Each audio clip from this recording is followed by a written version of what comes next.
오늘 함께 읽은 말씀은 굉장히 슬픈 이야기인 동시에 또 하나님께서 이루실 새로운 일에 대한 소망을 담고 있기도 한 그런 말씀입니다.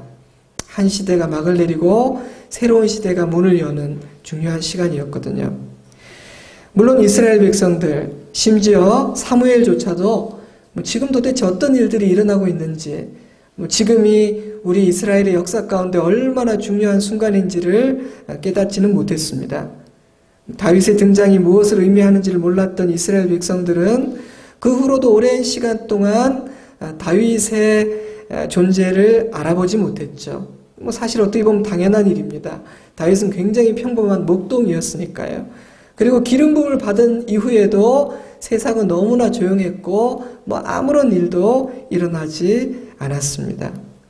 때문에 제 생각에는 오히려 못 알아보는 것이 당연하고 요나단처럼 일찍이 다윗을 알아보고 존귀하게 여겼던 사람이 참 특별하다, 예외적인 사람인걸, 이런 마음이 들었어요.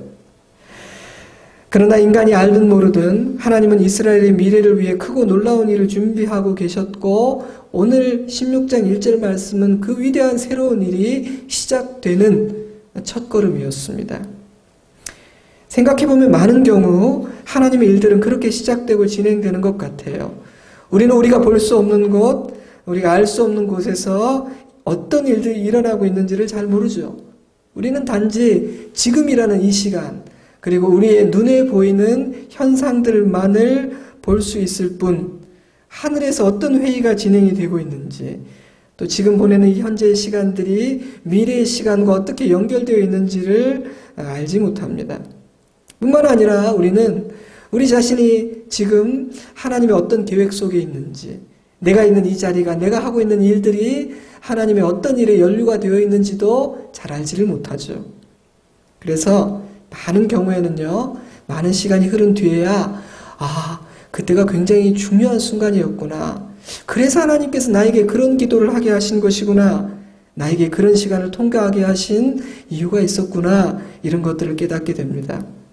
저는 그렇게 하나님의 섭리와 주권을 깨닫는 순간은 참 경이롭고 놀라운 순간이라는 생각이 들었어요. 그 순간 우리는 내가 하나님의 자녀라는 사실이 굉장히 감사한 일이라는 것을 깨닫게 되죠.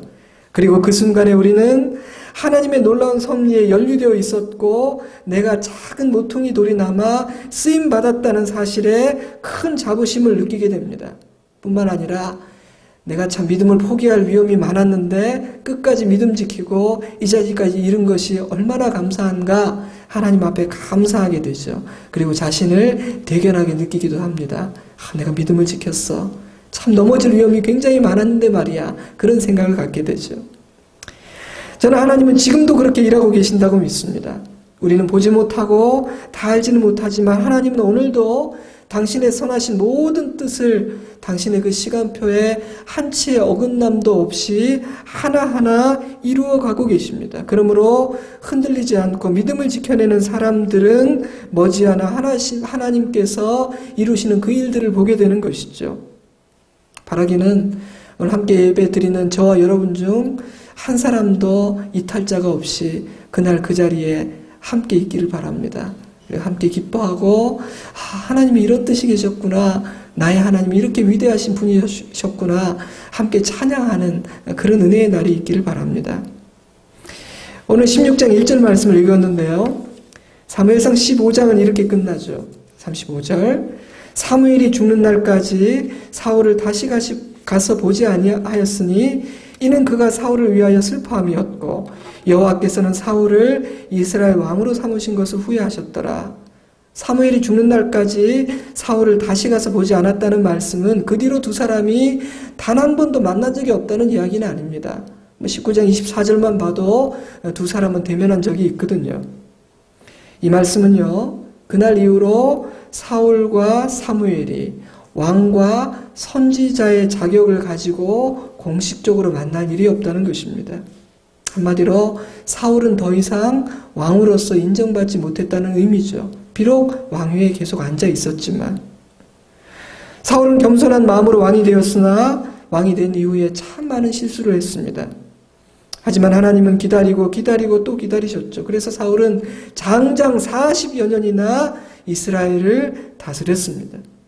여러분, 하나님은요, 절대로 한 사람을 쉽게 포기하거나 한 사람을 쉽게 벌하지 않으십니다. 하나님은 오래 참고 기다리는 부분에 있어서 정말 대가라고 할 수 있습니다. 달인이시죠. 그러니 그런 하나님이 만약에 우리를 향해 매를 드셨다, 어떤 일을 행하고자 하신다, 그때 우리는 진짜 하나님께서 오래 참으셨구나, 정말 오래 기다리셨나 봐, 이렇게 이해하면 틀림이 없을 거예요. 하나님께서 사울을 향했던 그 마음을 접었던 결정적인 사건은 아말렉과의 전투였습니다. 사무엘상 15장 17절, 사무엘이 이르되 왕이 스스로 작게 여길 그때 이스라엘 지파의 머리가 되지 아니하셨나이까. 18절, 아말렉 사람을 진멸하되 다 없어지기까지 치료하셨거늘 어찌하여 왕이 여호와의 목소리를 청종하지 아니하고 탈취하기에만 급하여 여호와께서 악하게 여기시는 일을 행하였나이까. 저는 이때까지만 해도 아직 사울에게 기회가 있지 않았을까.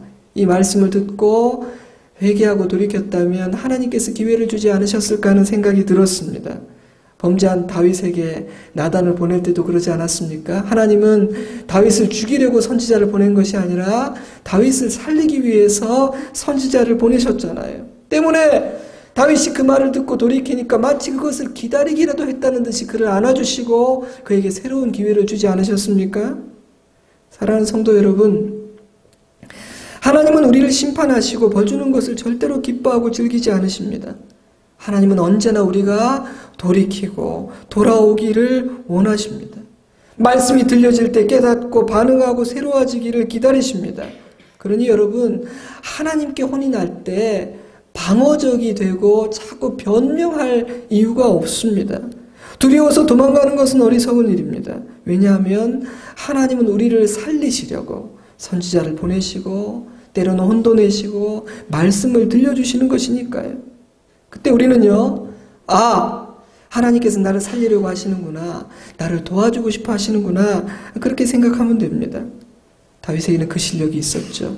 그래서 비록 그가 큰 죄를 지었기 때문에 값을 치르기는 해야 했지만 하나님 안에서 그는 용서를 받고 이스라엘의 위대한 왕으로 기록될 수 있었습니다. 여러분, 우리에게도 그런 실력이 필요합니다. 안 맞으려고 하면 문제가 더 커지는 것 같아요. 맞을 일을 했으면 하나님께 잘 맞는 것도 정말 중요합니다. 그러면 더 좋아져요. 회복됩니다. 하나님께서 높여주기도 하세요. 어떤 생각이 하나 났습니다. 제가 부목사로 사역할 때 언젠가 저희 담임 목사님이신 옥하는 목사님에게 불려가서 혼이 난 적이 있습니다. 하도 옛날 일이라 뭐 왜 혼난지는 기억 안 나는데 하여튼 혼났다는 기억은 있어요. 근데 혼이 나다가 혼나는 게 중단이 됐어요. 어떤 방해 때문에. 뭐 전화가 왔는지 뭐 그랬던 것 같습니다. 그래서 혼이 나다가 제가 나왔어요. 전화가 저를 구원한 것이죠. 근데 제가 잠시 뒤에 다시 문을 똑똑 두드리고 들어갔습니다.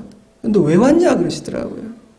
아까 미처 다 말씀 못 하신 것 같아서 말씀하실 거 있으면 더 하시라고 제가 다시 왔다고 그랬더니 다 했다.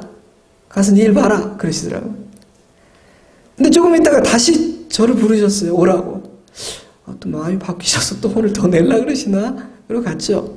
근데 그때가 목사님과 함께 서울을 떠나서 뭐 소위 말해서 이게 출장이라는 것을 가서 있던 때였어요. 갑자기 목사님이 자그마한 봉투 하나를 내미시면서 야, 뭐 시간 날 때 맛있는 거 사 먹고 집에 돌아갈 때 뭐 선물이라도 하나 사갖고 그렇게 가라. 뭐 큰 건 못 산다. 얼마 안 된다. 그러 주시더라고요. 제가 그때 하나 깨달은 게 있어요. 혼나야 할 때 혼이 잘 나면 용돈을 받는구나. 그게 부모의 심정인 것 같더라고요. 사실 부모가 자식을 혼내는 게 그렇게 원하고 기쁘겠습니까? 부모도 자식을 혼냈는데 자식이 그래도 와서 혼이 잘 나고 잘못했다 그러면 혼내고 나서 마음이 아프고 미안한 거예요. 그래서 부모가 용돈을 주더라고요. 여러분 기억하세요. 혼나야 할 때 혼이 잘 나면요, 여러분 용돈 받습니다. 도망가지 마세요. 근데 사울은 선지자를 통해서 들려오는 하나님의 말씀 앞에 무릎을 꿇지 못했습니다. 변명하고 저항했죠. 그런 장면도 상상해봤어요. 아버지가 매를 들고 딱 때리는데 손을 팍 잡으면서 어쩌란 말입니까? 뭐 이렇게 반항을 했는지도 몰라요. 그 결과는 무엇이었습니까? 15장 22절. 사무엘이 이르되 여호와께서 번제와 다른 제사를 그의 목소리를 청종하는 것을 좋아하심같이 좋아하시겠나이까.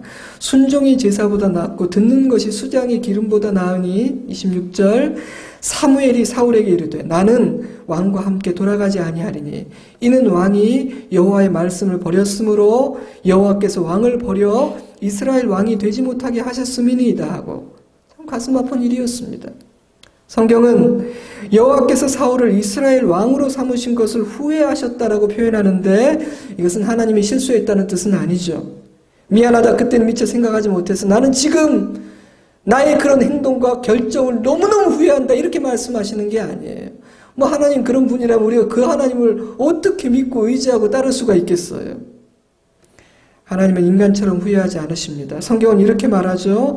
사무엘상 15장 29절 이스라엘의 지존자는 거짓이나 변개함이 없으시니 그는 사람이 아니시므로 결코 변개하지 않으심입니다. 민수기 23장 19절 하나님은 사람이 아니시니 거짓말을 하지 않으시고 인생이 아니시니 후회가 없으시도다. 어찌 그 말씀하신 바를 행하지 아니하시며 하신 말씀을 실행하지 않으시랴. 하나님 우리하고 다른 분이시죠. 그러나 성경은 하나님의 성품과 행동을 인간의 언어로 표현할 수밖에 없습니다. 예를 들어서 질투하신 하나님, 후회하신 하나님, 이런 표현은 말이 안 되는 표현이지만 이 땅의 언어로 하나님의 성품과 행동을 담아내다 보니 그런 표현을 쓸 수밖에 없는 거죠. 그런데 우리와는 전혀 다른 존재이신 하나님의 성품과 행동을 인간의 언어에 이 땅의 말에 담다 보니 여러 가지 한계가 생기는 것입니다. 어떤 학자는요, 후회라는 단어가 하나님과 관련되어 사용할 때 그것은 하나님의 기대에 어긋나는 모든 죄악된 상태에 대한 하나님의 개탄을 의미한다라고 표현했어요. 하나님이 사울을 왕으로 삼은 것을 후회했다는 말씀은요, 하나님께서 그 상황을 보시고 굉장히 슬퍼하시고 마음 아파하셨다는 뜻입니다. 왜냐하면 하나님은 사울이 그렇게 되기를 진심으로 원하지 않으셨거든요. 하나님은 사울이 훌륭한 왕이 되기를 바랬습니다. 정말 잘해주기를 기대하셨어요. 그렇게 할 수 있도록 지원해 주시고 사무엘을 붙여주시고 오래 참고 기다려주기도 하셨죠. 그러나 사울은 하나님을 버렸습니다. 그래서 하나님은 굉장히 슬프셨어요. 왜냐하면요, 더 이상은 기다려줄 수가 없었거든요. 사울에게 더 이상의 기회는 주어질 수 없다는 것을 아셨기 때문에 하나님은 그 상황이 아프고 슬프셨던 것입니다. 저는 저의 하나님이 후회하시고 슬퍼하신 하나님이심이 감사했습니다. 하나님은 냉정하고 차갑게 목적의 성취만을 이루고자 하시는 분이 아니세요. 너 아니면 나의 뜻이 성취될 수 없는 줄 아느냐? 나 전능한 여호와는 이 막대기를 들어서라도 내 뜻을 이룰 수가 있어. 이제 넌 필요가 없다. 이렇게 차갑게 말씀하시는 분이 아닙니다. 하나님은 단지 효율성과 속도만을 보시는 것이 아니라 한 영혼을 소중하게 여기면서 그를 기다려주시고 그와 함께 가고자 끝까지 애쓰시는 분이십니다. 그래서 하나님은요, 할 수만 있다면 사울을 통해서 이스라엘을 다스리고 싶어 하셨어요. 그가 나이 들어서 명예롭게 퇴진할 때까지 왕으로, 존경받는 왕으로 남기를 하나님은 원하셨습니다. 여러분, 사울은요, 하나님께서 버리는 카드가 아니었어요. 하지만 하나님은 사울을 강제로 선한 왕을 만들지는 않으십니다. 누가 시켜서가 아니라 억지로가 아니라 사울 스스로가 기쁨과 감사로 하나님을 따르는 선한 왕이 되기를 원하셨어요. 그리할 수 있는 여건을 만들어주시고 돕는 사람도 붙여주시지만 하나님은 사울을 강제로 그렇게 만들지는 않으세요. 스스로가 하나님을 사랑해서 하나님의 법을 귀하게 여기기 때문에 그렇게 하나님을 따라가는 자 되기를 원하지, 법으로 강제로 힘으로 사울을 그런 왕 만들기를 원하지는 않았습니다. 참 여러분, 이게 기독교의 신비예요. 저는 가끔씩 하나님께서 우리를 너무 수준 높게 보신다는 생각이 듭니다. 우리는 막 때리고 법을 만들고 강제로 해야지 말을 듣는 사람인데 하나님은 자기 자녀들을 그런 식으로 제자 삼고 하나님의 사람으로 만들려고 안 하세요. 우리를 얼마나 높게 보시는 겁니까? 하지만 사울은 하나님의 뜻을 저버렸죠. 그래서 하나님은 굉장히 슬프셨어요. 그런 사울을 더 이상은 왕의 자리에 들 수 없었으니 얼마나 슬펐겠습니까? 여러분, 그런 인생은 참 불행한 인생입니다. 왕이면 뭐합니까? 높은 지위에 있으면 뭐합니까? 부자면 무슨 소용이 있습니까? 교회가 엄청 크면 뭐합니까? 하나님 보시고 슬퍼하는 인생, 그것은 끝난 인생 아닙니까? 죽은 것 아닌가요? 사울은요, 사무엘상 31장에서 아들 요나단과 함께 전사하지만 사실은 사무엘상 15장에서 이미 죽은 사람이었습니다. 하나님이 후회하시고 슬퍼하는 인생은 살았으나 산 것이 아니기 때문이죠. 여러분, 기쁨과 기대로 시작되었던 이스라엘의 첫 번째 왕의 통치는 하나님의 슬픔으로 마무리되고 말았어요. 그러니 사무엘은 슬퍼할 만했습니다. 많이 아팠을 거예요. 그런데 문제는요, 사무엘이 그 슬픔에 갇혀서 헤어나오지를 못했다는 것입니다. 16장 1절 여호와께서 사무엘에게 이르시되 내가 이미 사울을 버려 이스라엘 왕이 되지 못하게 하였거늘 내가 그를 위하여 언제까지 슬퍼하겠느냐.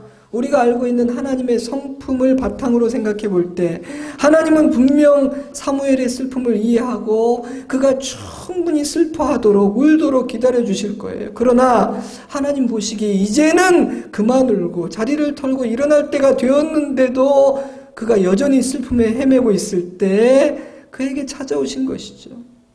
언제까지? How long이라는 표현 속에는 얼마나 더 기다려주면 되겠니? 내가 볼 때는 이제 충분히 슬퍼할 만큼 슬퍼한 것 같은데 라는 하나님의 마음이 담겨 있는 것 같아요.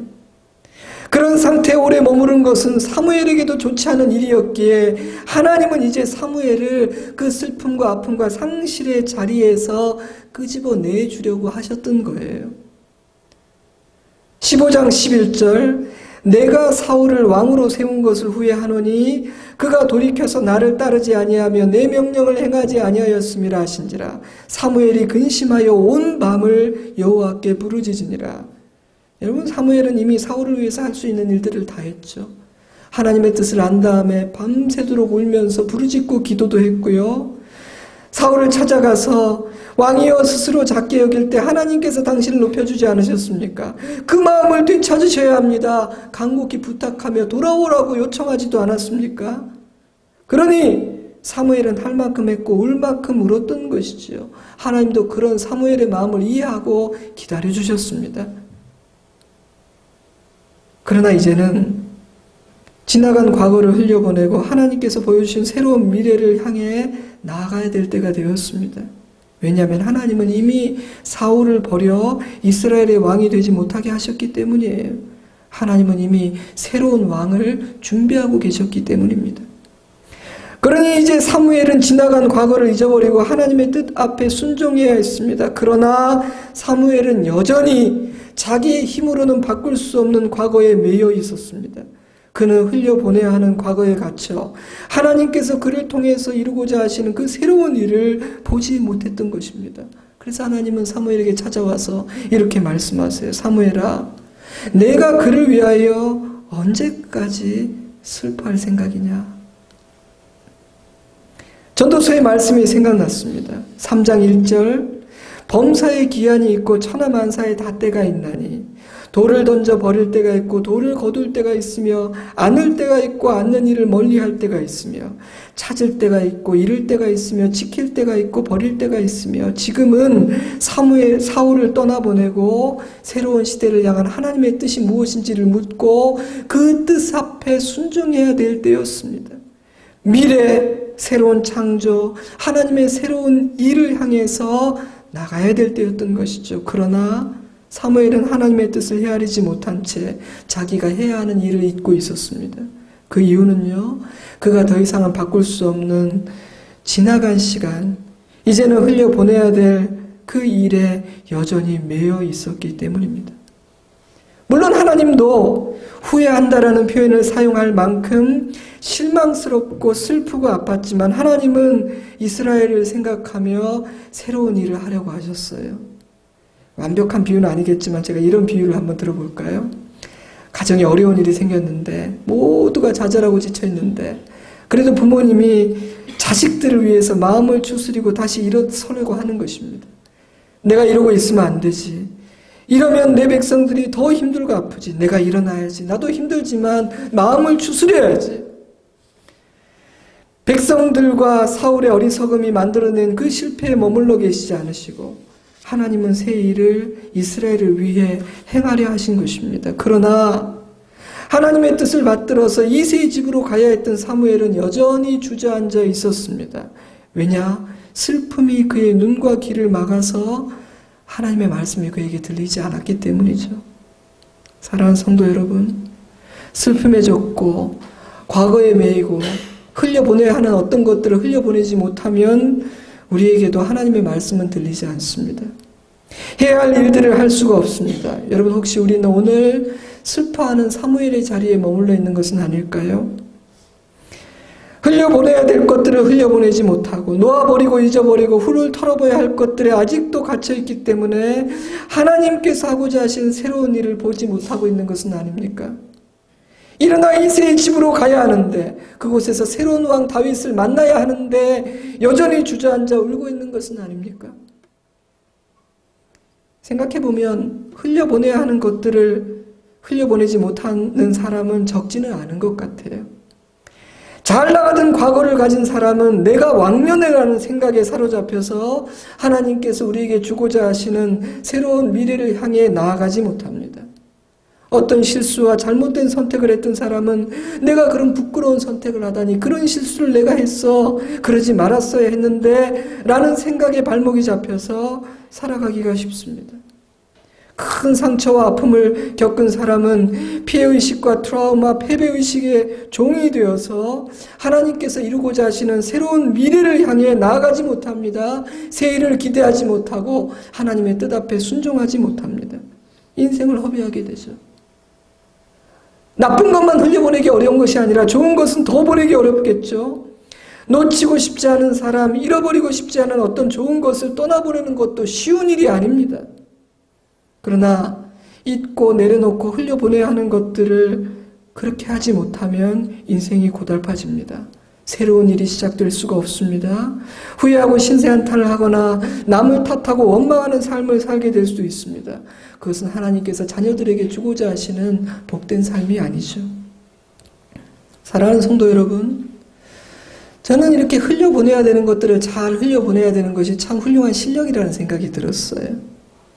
찾을 때가 있고 잃을 때가 있으며 지킬 때가 있고 버릴 때가 있으니, 전도서의 말씀 그대로 그 때를 알고 시간의 흐름에, 하나님이 주시는 그 시간의 물결에 내가 순종하고 따르는 것도 지혜입니다. 그것은 잘못된 집착과 매임으로부터 해방되는 자유함이기도 하죠.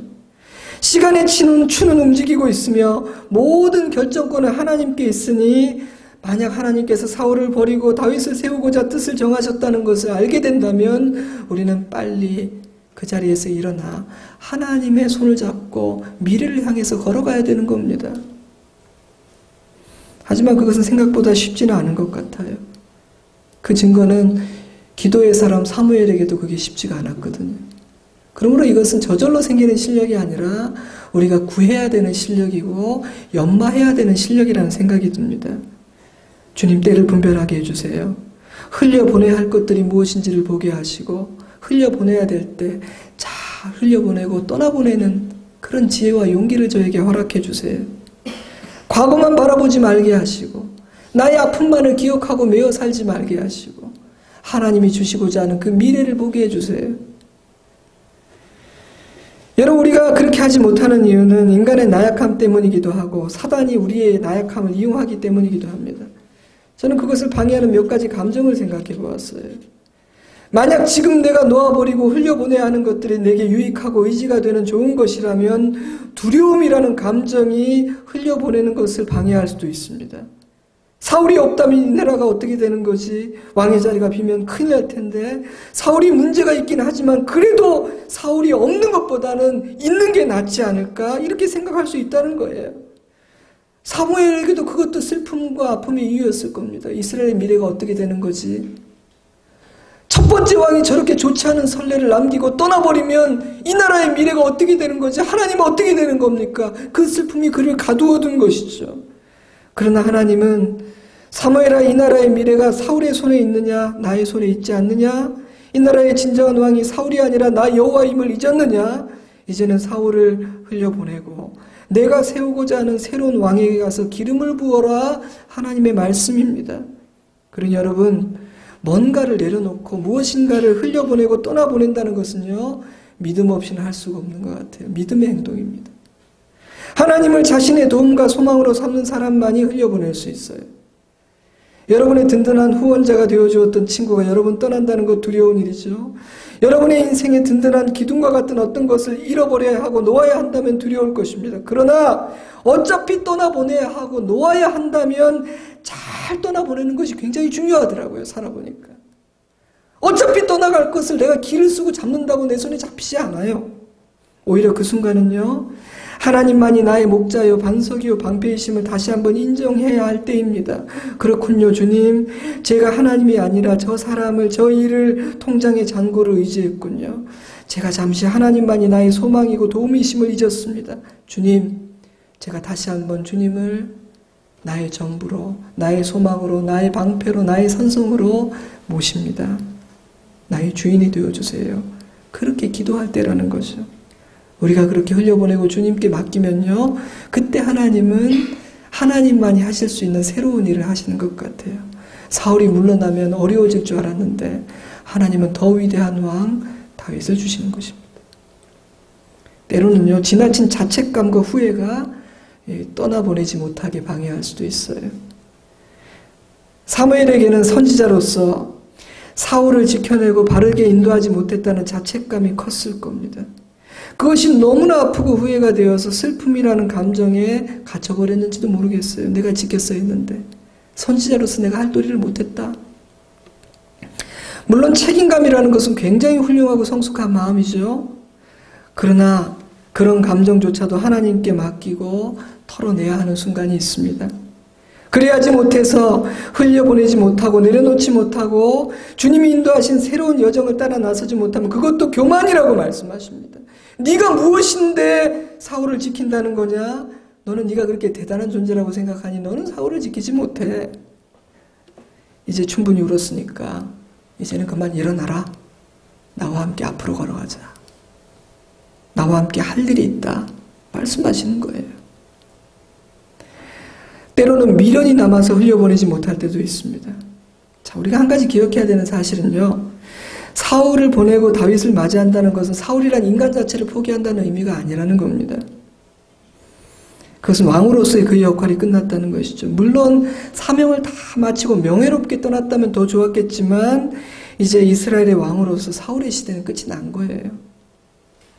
사무엘상 31장 11절을 보면 길랏 야베스 사람들이 전사한 사울 왕을 장사하고 그를 위해서 애도합니다.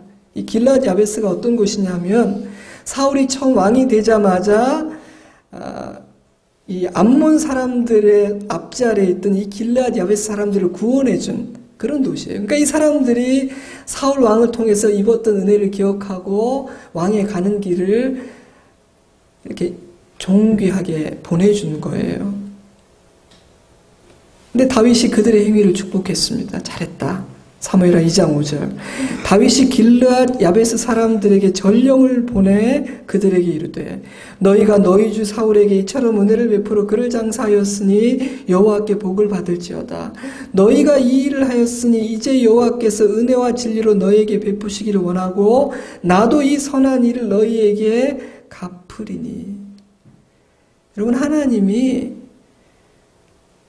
사울이란 인간 자체를 버렸다면 이런 일을 허락하지 않으셨을 거예요. 저는 이것이 아버지의 마음이라고 생각합니다. 하나님은 사울이 처음부터 잘해주기를 바랬고 비록 그가 하나님을 떠나서 그렇게 불명예 퇴진을 했지만 하나님 마음속에서 이 아들은 아픈 손가락이었죠. 그러나 이제 사울의 시대는 끝이 났다는 겁니다. 그러니 사무엘도 인간적인 미련을 버려야 했어요. 이제 하나님께 모든 것을 맡기고 미래를 바라보며 나가야 했습니다. 사랑하는 성도 여러분, 때로요 우리가 좋은 것이든 나쁜 것이든 우리에게 있는 어떤 것을 흘려보내야 할 때는 인간적인 감정이나 미련을 버려야 할 때도 있습니다. 그러려면 하나님의 주권과 섭리를 믿는 믿음이 필요합니다. 그것은 믿음의 행동이에요. 저와 여러분에게 그런 믿음이 있습니까? 근데 가만히 생각해 보면 이 좋은 것을 흘려보내는 것은 어렵겠구나 이해가 되는데 우리는 어리석어서 그런지 나쁜 것도 잘 흘려보내지 못하고 이렇게 갖고 살아요. 거기 아파하면서도 떠나보내지를 못하고. 왜 그럴까요? 저는 그것은 사단이 우리의 연약함을 알고 쳐놓은 덫에 우리가 빠진 거라고 생각해요. 사단은 우리가 하나님의 자녀답게 물가에 심기운 그 나무처럼 그렇게 살지 못하게 하려고 나쁜 것을 흘려보내지 못하게 하는 덫을 칩니다. 우리가 그 간교함에 빠져버린 거죠. 슬픔과 아픔과 절망 이런 것들 필요한 감정이죠. 때문에 우리는 울어야 될 때는 안 울려고 참지 말고 충분히 울어줘야 됩니다. 후회스럽고 마음이 아프면 그 후회를 충분히 하고 또 아파하는 것도 중요해요. 상처를 받았다면 상처를 싸매고 약을 바르고 치료하는 시간도 필요합니다. 그런데 사단은요, 그러한 감정 속에 우리를 영원히 가두어 버리려고 해요. 그래서 하나님의 자녀답지 않은 생각과 말과 선택을 하게 만들고 미래를 향해, 새해를 향해 나아가지 못하게 만듭니다. 여러분, 우리가 흘려보내야 할 쓰레기와 같은 것들을 흘려보내지 못하면 내 인생만 불행해지는 것이 아니라 그것은 반드시 내 자녀들과 내 주변 사람들에게 전달될 거예요. 나만 망하게 하지 않을 겁니다. 반드시 내 주변 사람들에게 부정적인 영향을 미칠 거예요. 자, 어떤 분이 사람에게 상처를 받았다고 생각해 보세요. 하나님의 은혜 안에서 그런 경험을 잘 흘려보내고 치유하지 못하면 그 경험은 반드시 그 사람이 이후에 만나는 사람들과의 관계에 부정적인 영향을 미칠 거예요. 작은 일에 더 민감하게 되고 쉽게 넘어지는 사람이 될 겁니다. 그리고 자기도 모르게 그러한 자신의 생각과 가치관과 경험을 자녀들에게, 친구들에게 전달하게 될 거예요. 어떤 분이 부모와의 관계가 건강하지 않았다고 생각해 보세요. 그런 부모님과의 참 아픈 과거를 은혜 안에서 해결하고 잘 흘려보내지 못했다면 그것은 반드시 자신의 인생을 망가뜨릴 뿐 아니라 자녀들의 인생에도 전달되고 흘러갈 위험이 많이 있을 거예요. 그런데 안타깝게도 우리는요, 전혀 간직할 가치가 없는 것들을 흘려보내지 않고 간직을 합니다. 소중히 여기죠. 정작 소중하게 여겨야 되는 것들은 잘 간직하지 못하고 받은 은혜는 때로는 예배가 끝나고 나가면서 다 쏟아버리면서 흘려보내고 간직하고 유지할 가치가 전혀 없는 것들은 품고 살아가는 경우가 참 많은 것 같아요. 사랑하는 성도 여러분, 오늘 이 아침에 내가 흘려보내고 새롭게 출발해야 될 것은 무엇인지를 생각해 보았으면 좋겠습니다. 하나님은 나를 부르고 계시고 새로운 일을 행하자고 말씀하고 계신데 사무엘처럼 나를 일어서지 못하게 가두고 있는 어떤 것이 있다면 그것은 무엇인지 한번 생각해 보시기를 바랍니다. 말씀을 맺겠습니다. 슬픔에 빠져있던 사무엘에게 하나님은 말씀하십니다. 내가 언제까지 슬퍼하겠느냐? 이제 자리를 털고 일어나서 내가 예비해둔 이스라엘의 새로운 왕에게 가 기름을 부어라. 이스라엘의 미래를 바라보며 내가 하고자 하는 그 일을 같이 하자 말씀하십니다. 얼마 전에 읽었던 책에 이런 문장이 있더라고요. 당신이 이 책을 통해서 꼭 이해하기를 바라는 한 가지는 당신의 삶 속으로 들어오는 것들 중에 일부는 흘려보낼 줄도 알아야 한다는 것이다. 암벽 등반을 할 때 다른 것을 잡으려면 지금 잡고 있는 것을 놓아야 한다. 당연한 말이지만 그러려면 무엇이 필요하다고요? 용기가 필요하다. 과거는 우리에게 귀한 교훈을 줍니다. 그러나 우리는 단지 그 과거에 매여 있어서는 안 됩니다. 그러나 사단은 우리를 과거에 묶어두고 우리를 전진하지 못하게 하는 어떤 것으로 덫을 쳐서 우리를 거기에 가두어 둡니다. 그러나 우리는 그 속삭임을 뿌리치고 하나님께서 이끌고자 하시는 미래를 향해서 나아가야 합니다. 왜냐하면 하나님은 언제나 새로운 일을 행하시는 하나님이시고 새로운 일을 행하십니다. 그래서 이스라엘 백성은요, 어제의 노래로 찬양한 것이 아니라 그 새 일을 이루신 하나님을 어떤 노래로요? 새 노래로 찬양했습니다. 사랑하는 성도 여러분, 그런 은혜를 맛보기 위해서 우리가 먼저 해야 하는 일들은 우리 안에 있는 것 중에서 흘려보내야 하는 것들을 흘려보내는 것입니다. 새로운 것을 잡기 위해서 지금 잡고 있는 것 중에 놓아야 할 것들을 놓을 줄 아는 것입니다. 실컷 울었다면 이제는 자리를 털고 일어나 하나님 어디로 가야 됩니까? 무엇을 해야 됩니까? 물어보고 이새의 집으로 가라. 이새의 집으로 가는 겁니다. 이 시대는요, 과잉 근심의 시대라고 해요. 미래를 바라보고 소망을 갖고 하나님이 이루실 새 일을 기대하지 못하게 만드는 시대입니다. 저는 그것이 하나님의 소리라고 생각되진 않아요. 오늘 이 아침 우리를 가두고 있는 그 벽을 깨고 하나님이 이루시는 새 일을 향해서 새로운 걸음을 내디딜 수 있는 용기가 있기를 주님의 이름으로 축복합니다.